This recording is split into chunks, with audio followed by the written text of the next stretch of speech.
So,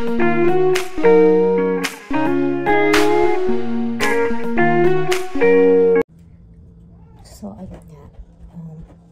Matagal ko na ito pinag-isipan. Matagal ko na din balak na gawin. Is yung papalitan yung username at saka password ng wifi namin. So, kaya first time ko itong gawin.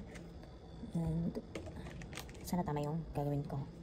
So, papakita ko na din sa inyo kung paano magpalit ng username at saka wifi password. So, yun nga guys, kung meron na kayong picture or katabi nyo na yung router nyo, so i-search nyo sa my gateway 192.168.1.1.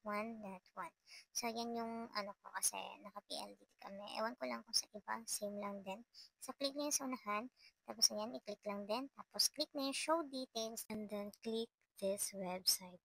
So, ayan, kailangan nyo lang fill upan yung mga required na kailangan nila. So, username and the password. Username, admin, the password is 1234. So, ayan, kailangan nyo din yung fill upan ulit.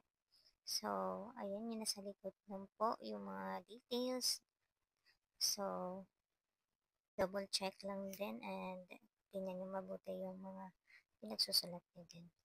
So, since gusto ko siyang palitan ng username, so papalitan ko yung PLDT. Yan, chuchu.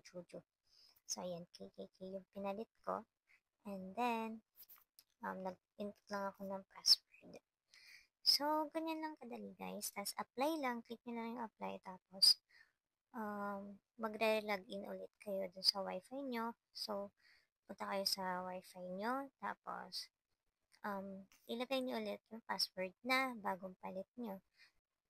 Nagkamali pala ako ng sulat ng old password ko na 123 lang. So, dapat 1234 pala yun.